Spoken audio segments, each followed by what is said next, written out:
Again, that was Fox 17's Kevin Craig live at Fifth Third Ballpark. You were looking at live pictures as the ballpark is currently on fire. Kevin was mentioning some of the events that are held there. The Winter Beer Fest from the Michigan Brewers Guild is in February of this year.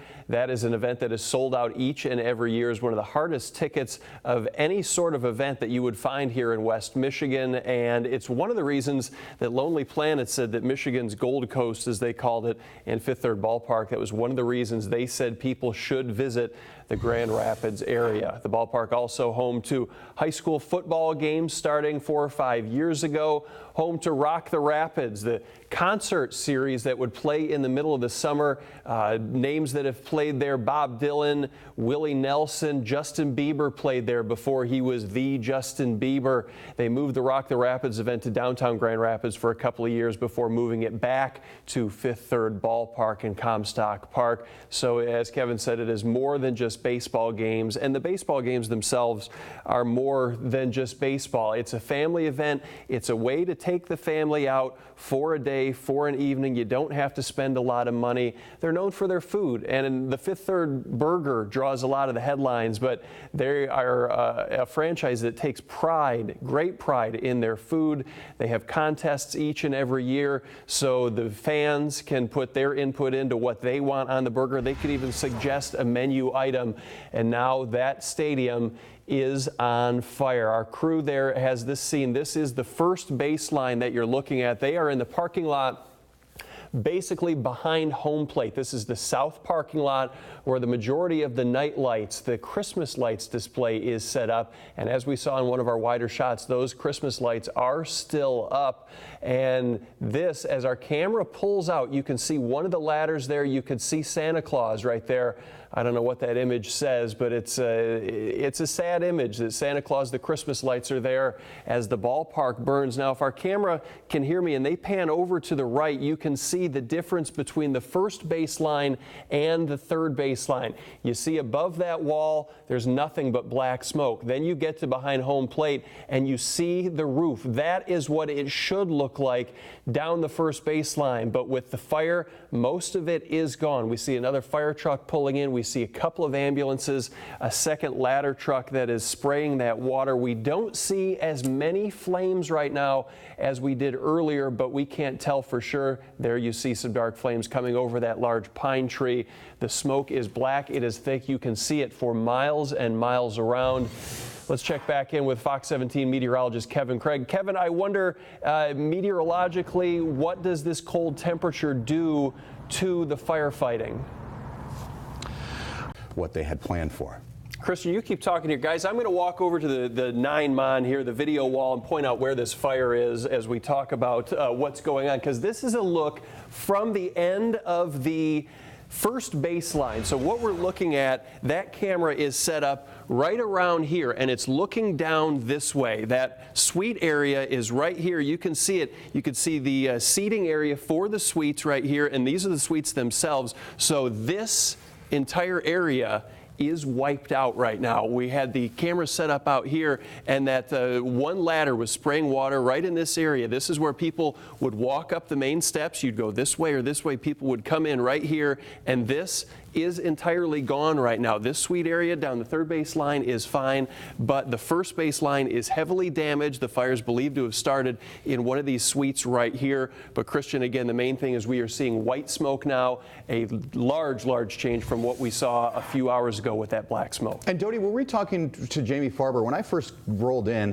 I thought I heard her say something about the storage of propane at that facility when she had worked there. Do we know where that location is? No, I do not recall that, Christian. But if you look here, as I said earlier, there isn't a whole lot of hidden space here. It's a pretty straightforward ballpark. It's not one of those erector sets that you would see at a high school stadium, but it's pretty much what you see is what you get. As Steve Ambrose pointed out, you got your dugout right here. So your Whitecaps clubhouse is going to be in this area here. And having been down in the bowels of the arena, I don't recall a whole lot else down there. There are some areas back here that would be behind the concessions because you've got the whole concourse area here. so the wall would really start right about this point.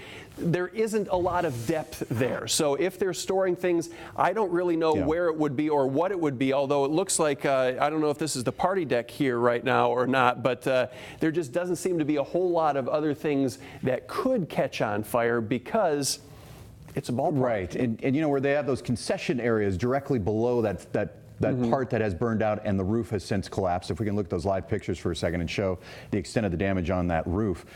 There is a concession stand under there, right under where they're spraying the water, that had a full kitchen. So I mean, we're also talking about ovens and deep fat fryers and that type of thing. So you know, you wonder about how that fire spread so quickly. At one point, it was just raging through that entire roof. Right. This is the area where the people would walk up. Here's your ticket office. We see a fireman there. The people would walk in here. So there is a concession stand right here. You've got your stairway leading up to the press box and the suite level. And right here, Christian, is where you were talking about the concession stand starting. And they are known for their food. They are proud of their food. They have great ballpark food, and it's not very expensive either. So it's a place you can go and pig out and not spend a whole lot of money. So they've got kitchens along here, and this is where your storage area would be, but there really isn't a whole lot of space between this wall and the concourse area. Now, right above here is where that suite level would be. So if we look on this side, there's your roof, there's your suites. Over here, gone. And another good sign, Christian, as you pointed out, these firefighters are up close right now. They are right over that wall, so that is a very good sign. And we're going to do a little stretch here. We understand there's a press conference in the making right now. Okay, Fox 17's Nicole DiDonato. We will check back in with you in just a bit. You can see here on this wider shot, we have at least 2 ladders that you can see here on your TV screen, and they are raised up quite high. The one closest to the Grand River there looks to be quite a distance away from the building.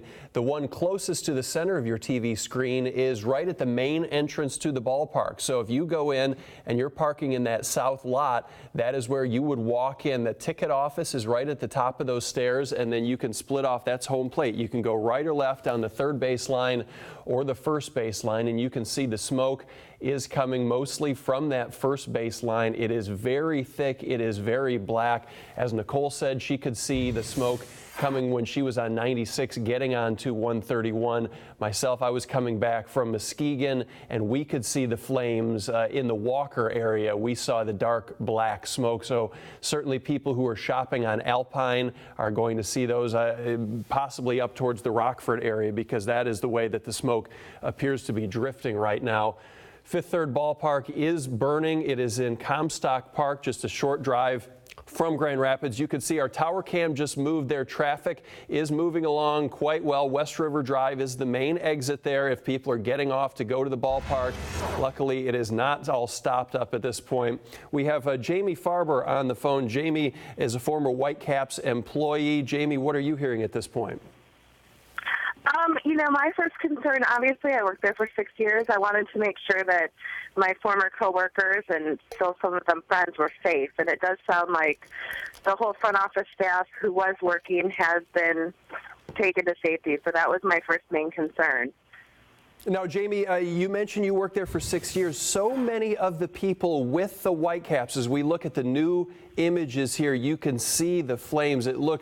It does not look good. Jamie, so many people with the Caps, from a Denny Baxter to a Scott Lane to a Lou Chamberlain to a Jim Jarecki. These people have been there, Lori Clark, for years and years and years. It's really more than a team. It's a family there. It is more than a team. It's definitely a family. You know, we had the Whitecaps celebrated their 20th anniversary last season, and we had a staff reunion with more than 100 people coming from across the country. It's a very special place to work. It's a place that I think holds, you know, a special place in everyone's hearts. You can never explain it if you haven't worked there, the craziness, the team building, but it's heartbreaking to watch it burn. It's just heartbreaking to know that the place I spent so much of, you know, my career is not going to be the same. Because the life of somebody who's working in baseball is, you have your entire winter off, but you're there, you're planning, you're working. But during the season, you are there from morning till night, sometimes 12, 13, 14 days in a row. So these people become a second family, and that kind of becomes a second home. That's why a fire like this hits home so much, correct? Very true. I spent more hours than I care to even try to figure out in those suites up there for different meetings and different things. It looks like it's kind of right close to the press box, which was my domain for 6 years. So it's just difficult to think that, a place you spent so much time and has such a big part of your heart, is going through this. Jamie, at this time of year, who would be there on January 3rd? Would there be a lot of staff on hand? To see it, what's going on right now, it's just got to be extremely tough for everybody involved. It is, and you were talking to Andy Van Hecken there. It's a name, Christian, that I know you remember. West Michigan finally had a guy who made the big club. He was a Holland guy who played for the Whitecaps, who then made the Tigers, and this is back in the day when the Tigers were terrible. We would show Tigers highlights because we had to, but when Andy Van Hecken got that call to start a game for the Detroit Tigers, it was in September, it was at the end of the season, like 15,000 fans at the ballpark. His mom was there, his mom was living and dying with every play, and either his mom or his dad was videotaping every single pitch that her son threw. He pitched a complete game, it was less than 2 hours. And we went crazy because he was our guy. He was a Whitecaps guy from West Michigan. And little did we know that they would continue funneling all their players to the Tigers organization. And we get to follow these guys through the big leagues. So many people have ties to this organization because they've had players stay in their homes and live with them as they come in from other countries and get used to the United States and work their way into the game and then move up into the majors. It's just fun to watch them, and it's just a sad day to watch this field go up in flames. And we would go to the World Series, we would go to the ALCS, and we would talk to one of the Tiger players about their host family. We would talk to the host family, and they remember these guys because, again, they're kids when they get here. They're not rich and famous ball players. They're kids fresh out of high school, maybe who didn't even go to high school if they were from another country, and they were 16, 17, 18 years old, living with a different family, and these are people who would go to the games, treat these young men as their own children. And so this not only hits the organization themselves, but all those host families right now. And not only has this organization grown, but this facility has grown with it. It started small and sort of humble, and then they went to the beer gardens out on the edge of the ballpark in the outfield, and then they started bringing in the high-tech equipment, the screens, the extra offices, those luxury suites, which just opened last year. Yeah, and if you guys, if you want to put that video wall up again, put the fire in one and put the video wall in the other, we can demonstrate that you see the grass at the end of the bleachers, at the ends of the stands on the first and third baselines. There used to be a lot more grass, but they were packing so many fans into this ballpark. You see the grassy berms there.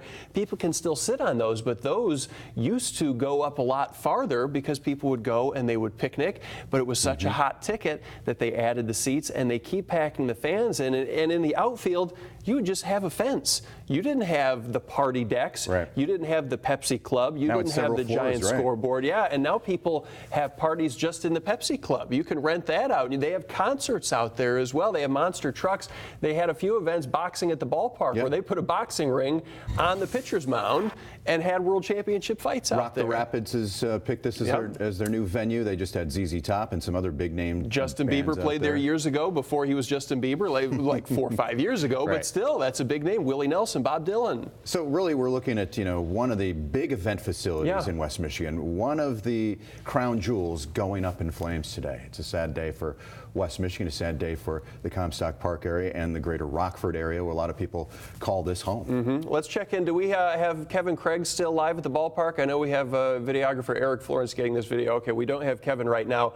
But again, this is a look. That's the first actual firefighter that we've been able to see there walking up towards the stadium. They've been up in the ladders, but we haven't seen a whole lot of people on the ground. And I don't know if my eyes are deceiving me, Christian, but the smoke does not look to be as black at this point. And that's the key.